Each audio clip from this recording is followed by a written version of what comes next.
Salam KGC, selamat datang di KGC Online Service. Ibadah kita kali ini akan dilayani oleh Pastor Sean Gary. Dan di akhir ibadah, kita akan melakukan perjamuan secara mandiri. Untuk roti perjamuan bisa digantikan dengan roti tawar atau biskuit. Dan untuk anggur perjamuan bisa digantikan dengan teh atau sirup. Sebelum mulai ibadah, mari kita berdoa. Tuhan Yesus, Bapa kami yang setia, terima kasih Tuhan atas penyertaan-Mu sampai hari ini. Kami bisa bertemu lagi di ibadah online service ini Tuhan. Tuntun hati dan pikiran kami Tuhan, supaya kami bisa mengerti maksud dan firman-Mu di dalam hidup kami. Dan berkati semuanya Tuhan, agar kami Tuhan bisa melalui hari-hari yang sulit ini dengan bantuan-Mu Tuhan. Dalam nama Tuhan Yesus Kristus kami berdoa dan mengucapkan syukur. Haleluya. Amin. Selamat ibadah. Shalom KGC. Nah, apa kabar hari ini? Luar biasa bukan? Amin. Suara mana dong? Yeah. Kita sama-sama muji Tuhan, menyembah Tuhan sebab Dia Allah yang hidup. Sebab Dia Allah sebagai sumber kekuatan kita. Amin.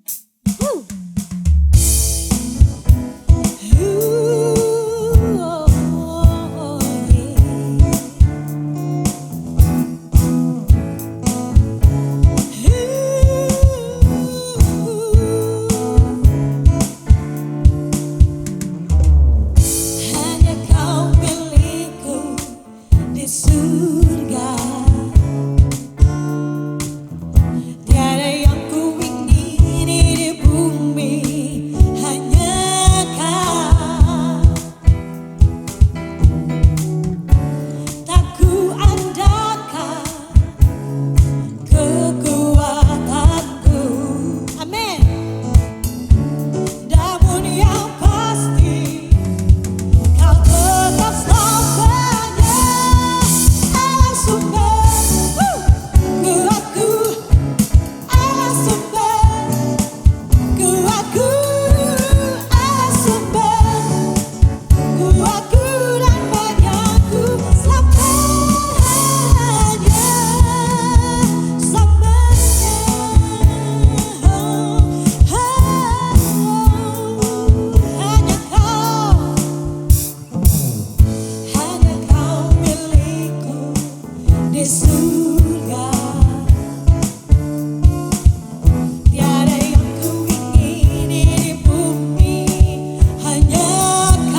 gonna stop us now. Tidak ada yang bisa hentikan pujian kita kepada Allah yang hidup. Amin.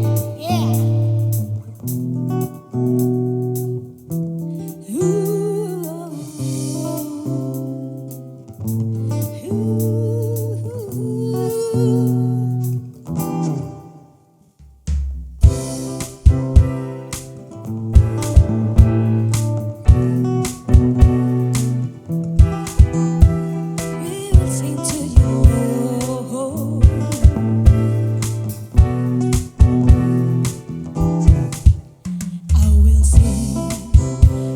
Sing of your love for me. In my life, you're my everything. Chains are broken, my eyes are open. You're my freedom now. You have called me out from the dark. Now I'm running into your love. You changed my crying into dancing. My lips shall praise you now. Ooh, my lips shall praise you now.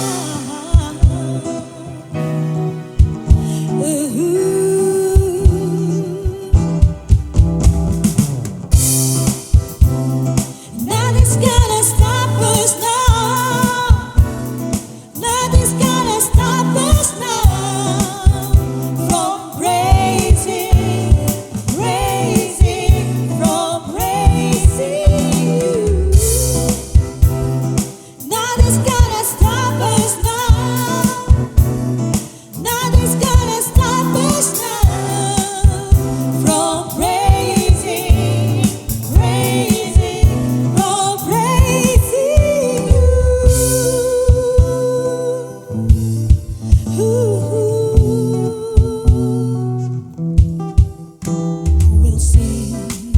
I will sing of your love for me. In my life, you're my everything. Chains are broken, my eyes are open. You're my freedom now. You have called me out from the dark. Now I'm running into your light. Change my crying into dancing. My lips shall praise you now. Ooh, my lips shall praise you now.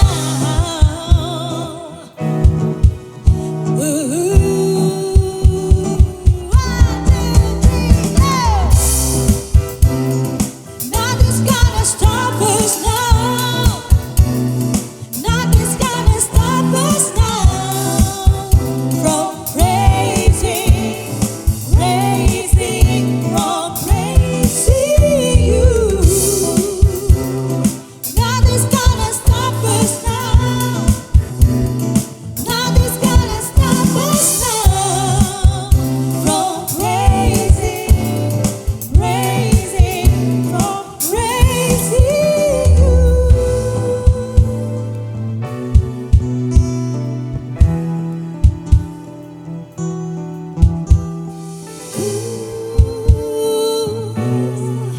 Praising you. I'll praise you. I'll praise you. I'll praise you. Praise you forever. I'll praise you. I'll praise you. I'll praise you. I'll praise you forever. I'll praise you forever. Everything in me praise the name of Jesus. I'll praise you forever. I'll praise you forever. Everything in me praise the name of Jesus. Nothing's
Terima kasih Tuhan buat kasih setiamu.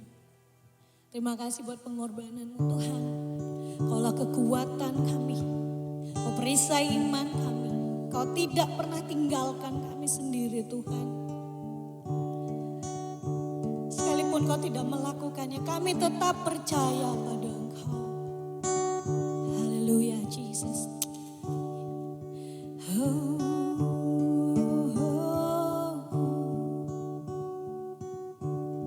They say sometimes you win some, sometimes you lose some. And right now I'm losing that. I've stood on this stage night after night, reminder the broken that it'll be alright. But right now I just can't. It's easy to sing where there's nothing to bring me down. Oh, what will I say when I'm held on the flame like I am right now? I know you're able and I know you can. Save through the fire with your mighty hand. But even if you don't, my hope is you alone.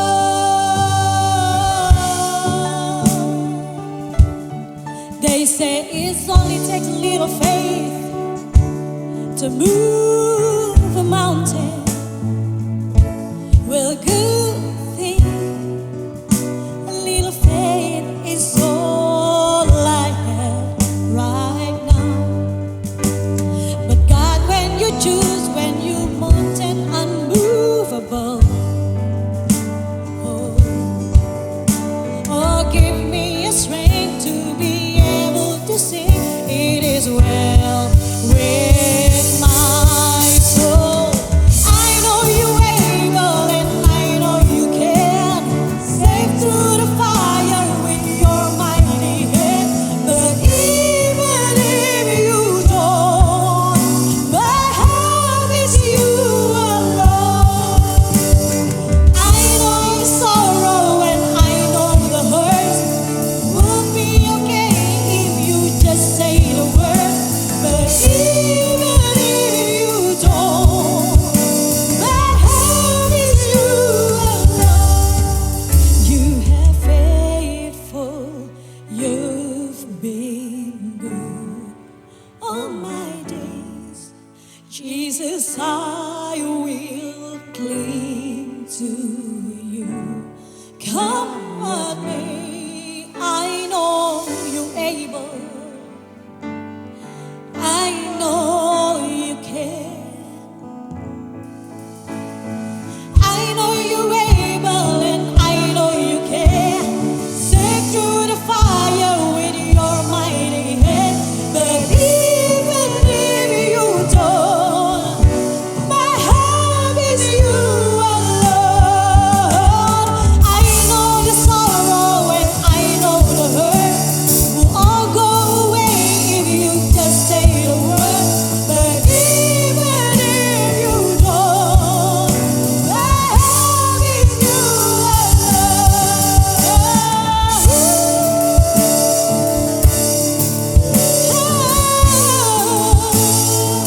Kami percaya Kau Tuhan. Kami yakin Tuhan. Iman kami teguh dalam-Mu. Sekalipun tidak, kami tetap percaya Tuhan. Kami pegang teguh janji-Mu Tuhan.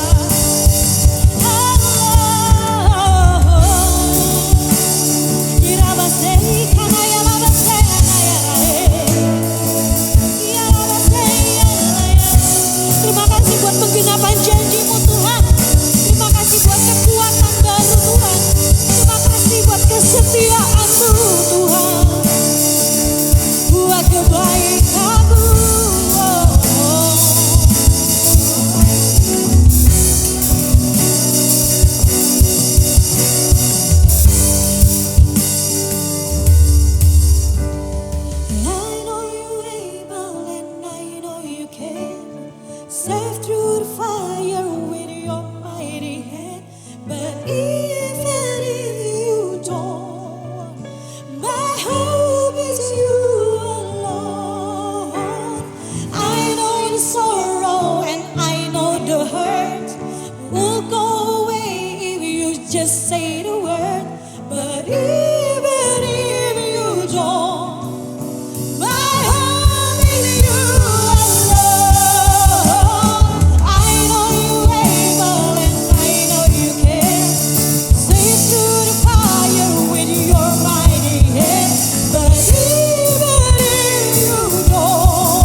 praise you alone.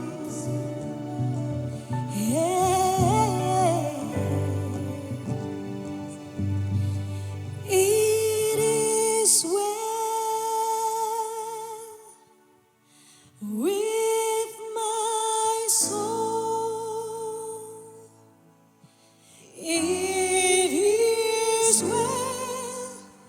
It is well with my soul.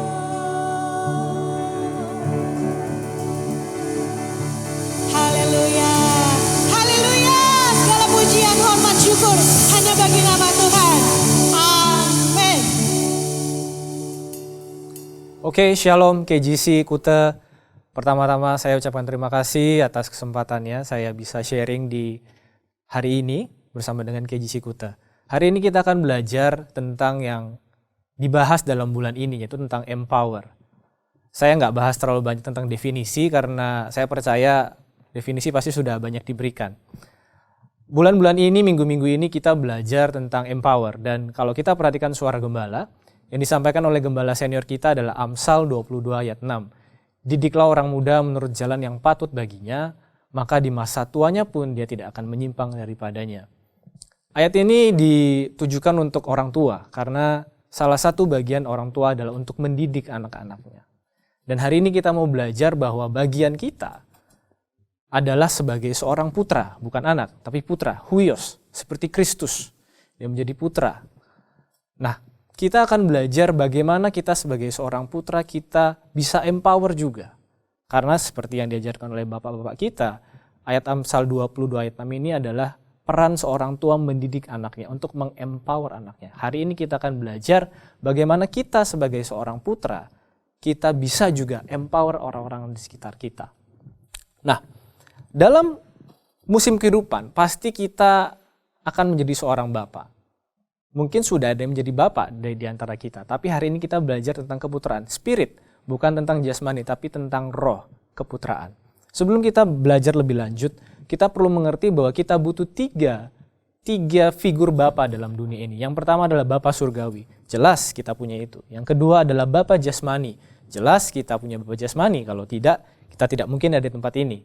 Yang ketiga yang tidak kalah penting adalah bapa rohani. Sangat penting bagi kita semua untuk menemukan bapa rohani dalam kehidupan kita. Karena bapa, Aba itu artinya sumber. Seperti yang dikatakan oleh Pak Roni Daud Simeon, saya mendengarkan khotbah beliau, apabila bapa itu adalah sumber, if father was a source, maka kita putra ini adalah resources, kita adalah sumber daya yang menghasilkan buah. Makanya hari ini kita akan belajar, tapi sebelum itu temukan bapa rohani jika kita belum punya. Idealnya bapa rohani kita adalah bapa jasmani, tapi kalaupun tidak ada, kita harus temukan.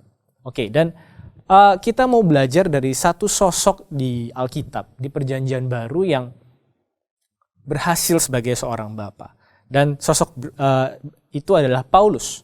Paulus, rasul yang dipakai luar biasa oleh Tuhan. Dia adalah rasul yang menulis paling banyak surat di Perjanjian Baru. Dan dalam Perjanjian Baru ada 3 surat yang Paulus tujukan spesifik untuk pribadi, 3 orang. Tapi 2 diantaranya ditujukan untuk anaknya yang sah dalam iman, yaitu Timotius dan Titus. Kita akan belajar bagaimana Paulus memberikan nasihat, memberikan petunjuk, memberikan arahan kepada anaknya, supaya mereka juga bisa melakukan empowerment dalam kehidupan mereka. Oke, pertama kita akan belajar dari Timotius. Ayatnya di 2 Timotius 4 ayat 7. Ini adalah bagian surat yang kedua dari Paulus pada Timotius dan akhirnya, bagian akhir penghujungnya. Dikatakan seperti ini, aku telah mengakhiri pertandingan yang baik. Aku telah mencapai garis akhir dan aku telah memelihara iman. Walaupun yang dimaksud Paulus di sini adalah pertandingan kehidupannya dia. Kehidupannya sudah mencapai garis akhir. Tapi kita mau belajar bahwa hidup ini adalah pertandingan iman. Saya teringat akan satu lagu yang tentunya mungkin milenial nggak tahu ya. Tapi kalau generasi seperti saya Gen Y dan Gen X mungkin tahu. Lagu dari IGM. Hidup ini pertandingan iman kita. Setiap orang turut berlomba. Setiap orang turut berlomba.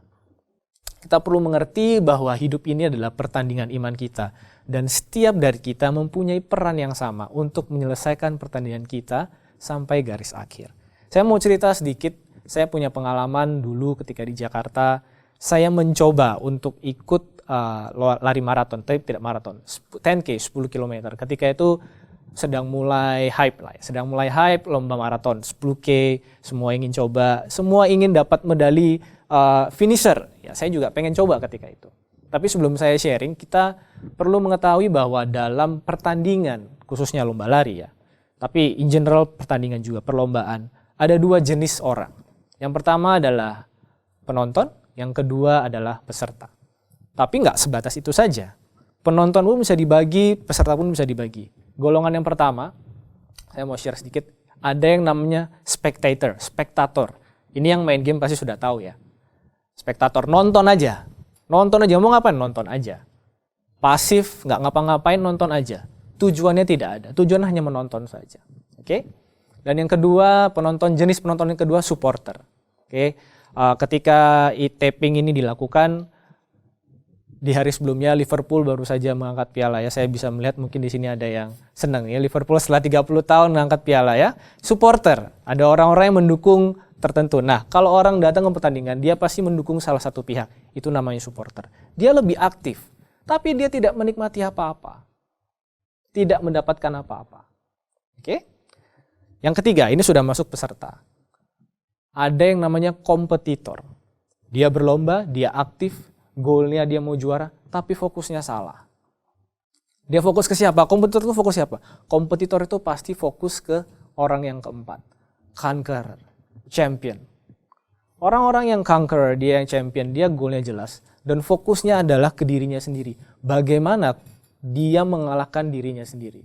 Dalam olahraga khususnya non-contact sport, sangat penting untuk bisa mengalahkan diri sendiri. Kenapa saya bahas ini? Karena 4 golongan ini berbicara tentang mindset.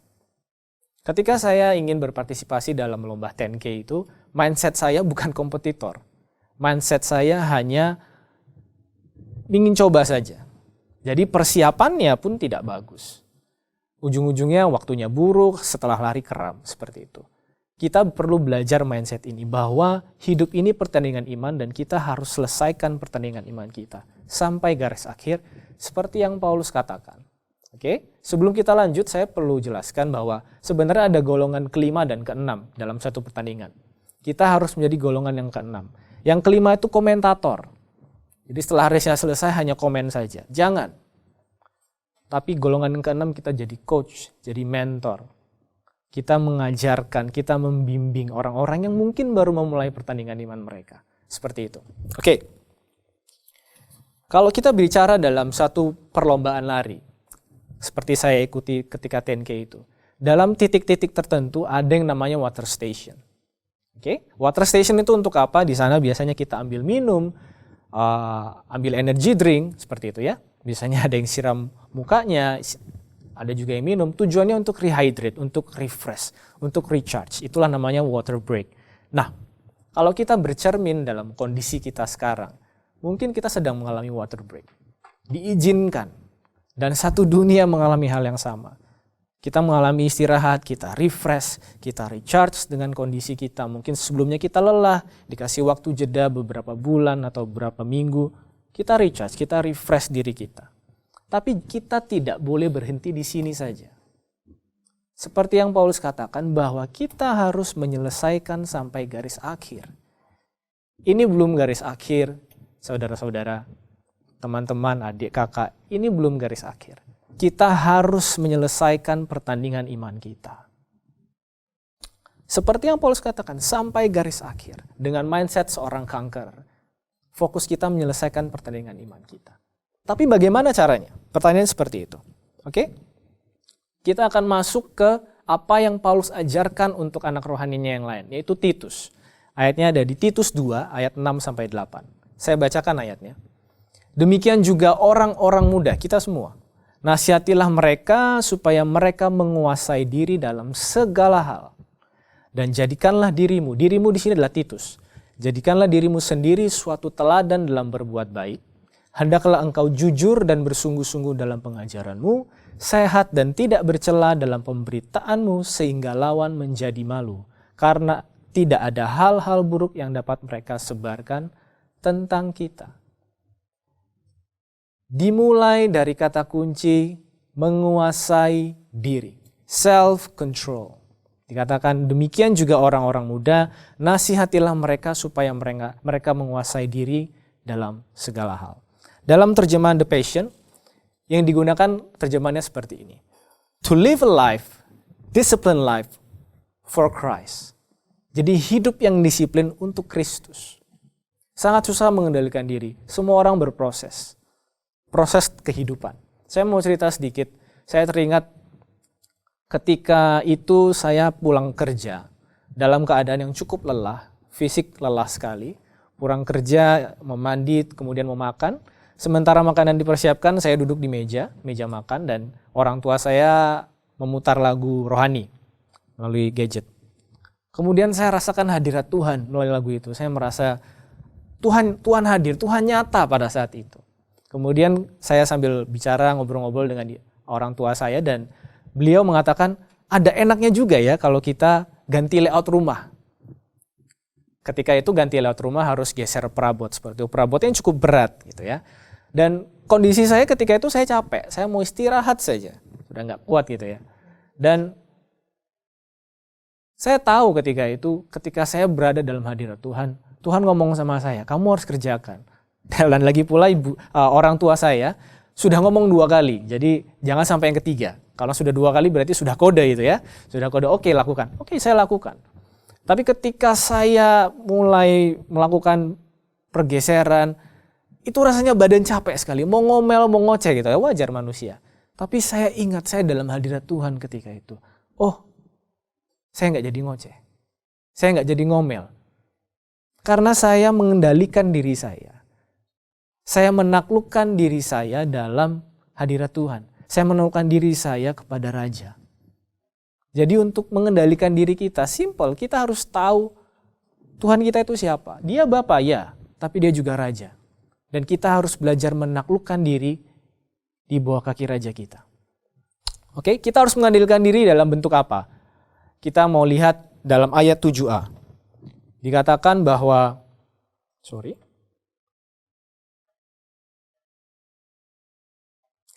dan jadikanlah dirimu sendiri suatu teladan dalam berbuat baik. Di sana ada 2 kata kunci, teladan dan baik. Kita mau belajar 2 hal ini dari ayat ini, 7a ya. Yang pertama adalah teladan. Kata teladan di situ, bahasa Inggrisnya dikatakan seperti ini, sebagai precedent, bukan preseden. Kalau preseden itu cuma generasi Y dan X yang tahu. Preseden itu Persatuan Sepak Bola Denpasar. Ya, Gen Y nggak tahu, sekarang taunya Bali United. Precedent. Precedent yang apa? Precedent for others to follow. Jadi precedent itu adalah satu pola, satu pattern yang akan digunakan untuk menyelesaikan konflik yang sama di masa depan. Seperti COVID-19 ini, this is unprecedented. Jadi tidak ada hal yang pernah terjadi sebelumnya. Jadi orang-orang tidak tahu. Makanya ada yang namanya new normal. Jadi harus pakai masker, ikut protokol kesehatan karena unprecedented. Jadi kata teladan di sini yang dimaksudkan oleh Paulus adalah precedent for others to follow. Jadi kamu jadikan dirimu sebagai teladan supaya di masa depan orang itu bisa mengikuti teladanmu. Dan yang kedua adalah baik. Baik yang seperti apa? Hal baik yang menjadi inspirasi. Jadi bukan hal baik yang biasa saja, tapi hal baik menjadi inspirasi buat orang lain. Dari 2 hal ini kita bicara tentang apa? Kita bicara tentang yang namanya leadership. Dalam suatu krisis, dalam waktu yang susah, this is tough times, this is crisis for us, for many of us. Kita harus step up dan jadi leader. Leader yang apa? Leader yang menunjukkan siapa Kristus. Di luar sana banyak sekali orang yang tidak tahu kebenaran, tidak berpengharapan. Ini saatnya bagi kita untuk bergerak, mulai lari lagi. Bergerak dari water station, move on from the water break. Dan kita lari, tunjukkan kepada orang lain, jadi teladan, jadi inspirasi buat mereka. Menunjukkan leadership seperti Kristus. Dia turun ke dunia. Dia menunjukkan leadership yang tepat. Harus seperti apa. Oke, dan kita belajar hal yang kedua. Di ayat 7b, dilanjutkan oleh Paulus, hendaklah engkau jujur dan bersungguh-sungguh dalam pengajaranmu. Sehat dan tidak bercela dalam pemberitaanmu. Nah, setelah kita menunjukkan satu keteladanan, baru kita bisa memberitakan dan mengajar. Khususnya untuk generasi kita. Generasi kita menurut saya adalah generasi yang sangat susah hanya mendengar kata-kata. Harus melihat teladan, harus melihat contoh. Setelah contoh ada, baru kita akan ikut. Oh iya, dia bisa seperti itu. Baru kita mengikuti. Setelah kita memberikan satu keteladanan, baru kita mengajar, baru kita memberitakan. Pengajaran yang seperti apa, pemberitaan yang seperti apa. Ada dua kata di situ yang dicatat, yaitu pure and true, murni dan benar. Murni apa maksudnya? Murni diuji oleh firman Tuhan. Apakah pengajaran kita memang sesuai dengan firman Tuhan? Dan benar, harus benar. Yang kita beritakan adalah firman Tuhan. Yang kita beritakan ialah Kristus, bukan orang lain. Dua hal ini berbicara tentang apa? Dua hal ini berbicara tentang yang namanya relationship. Hubungan. Menurut saya hubungan adalah salah satu hal yang coba diambil dari pandemi ini. Banyak orang yang mulai mengendurkan hubungannya. Kita tahu di Jepang ada coronarikan. Banyak perceraian. Banyak suami-suami yang dulunya sibuk di luar ketika harus diam di rumah, work from home, stay at home, berantem, ribut dengan istrinya.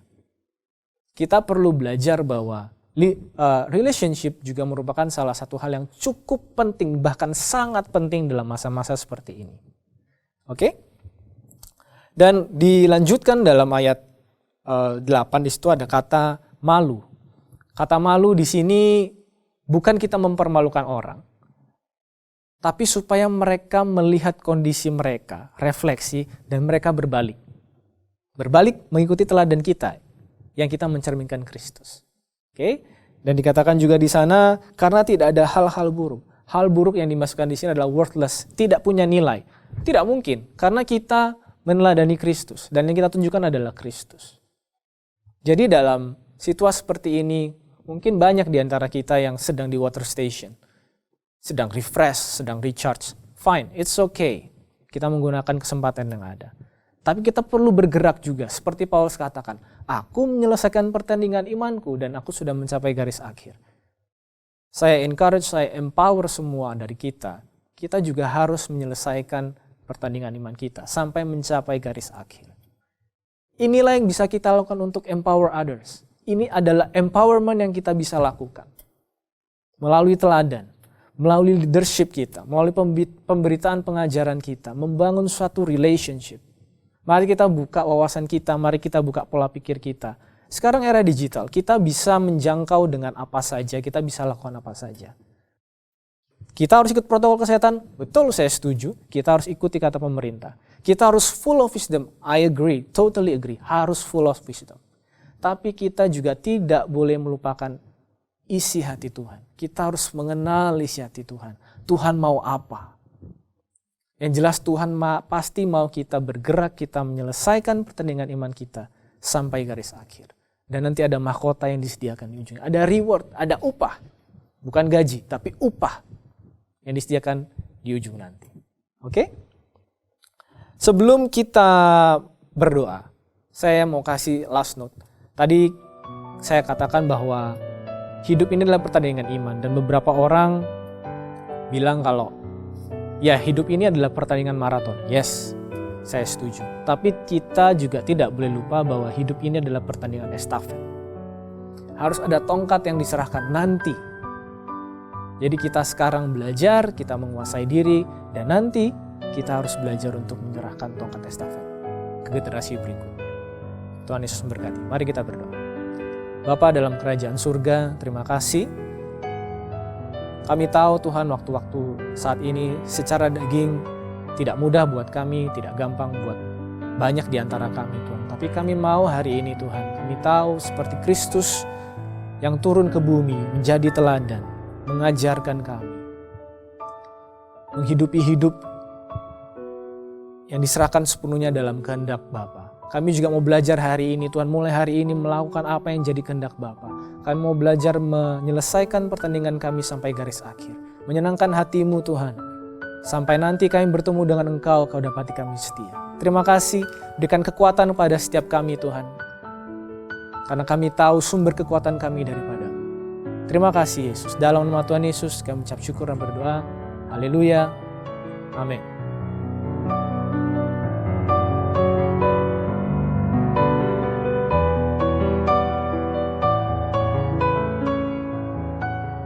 Mari yang di rumah kita siapkan roti dan anggur. Kita akan masuk dalam perjamuan kudus. Sediakan roti dan minuman apapun saja bisa melambangkan persekutuan kita dengan tubuh Kristus. Mari kita angkat roti di tangan kanan kita, di atas kepala, dan kita mengucap syukur bahwa ini adalah lambang persekutuan kita dengan tubuh Kristus. Bapa, kami ucap syukur bahwa ini adalah lambang persekutuan kami dengan tubuh Kristus. Ajar kami ketika kami memakan roti ini, kami mengikuti keteladanan Kristus. Kristus yang turun, Sang Firman yang turun jadi manusia. Jadi teladan buat kami dan kami belajar hari ini Tuhan. Ini persekutuan kami dengan Engkau, kami juga mau meladani Kristus dalam kehidupan kami. Bukankah roti yang kita angkat ini adalah persekutuan kita dengan tubuh Kristus? Yang percaya katakan amin. Kita makan dalam nama Yesus.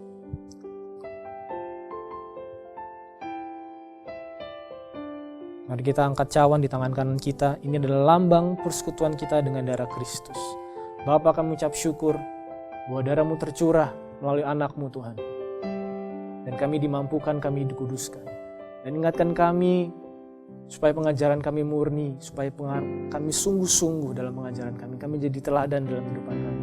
Supaya Kristus dikenal melalui apa yang kami lakukan. Hanya untuk kemuliaan. Bukan kacauan yang kita angkat di tangan kanan kita ini adalah persekutuan kita dengan darah Kristus. Yang percaya katakan amin. Kita minum dalam nama Tuhan Yesus.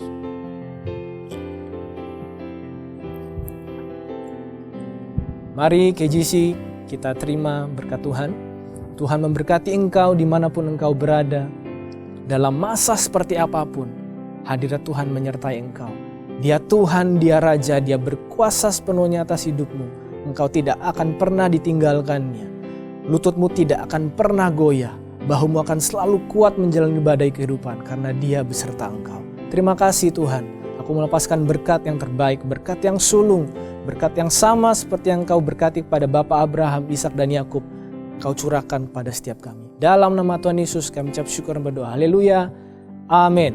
Tuhan Yesus memberkati. Demikianlah ibadah kita kali ini. Semoga kalian semua terberkati ya. Dan untuk kalian yang berkomsel, yuk join komsel yuk dengan menghubungi nomor yang tertera di bawah ini. Dan untuk persembahan, kalian bisa transfer ke nomor rekening yang tertera pada layar berikut ini.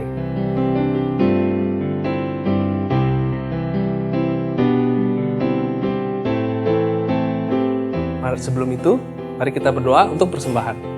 Tuhan Yesus Kristus, terima kasih Tuhan, Engkau sudah memberkati kami sepanjang hidup kami Tuhan. Kami akan menabur di ladang-Mu, berlipat kali ganda Tuhan, Engkau kembalikan lagi Tuhan kepada kami dan juga setiap tangan yang memberikan Tuhan.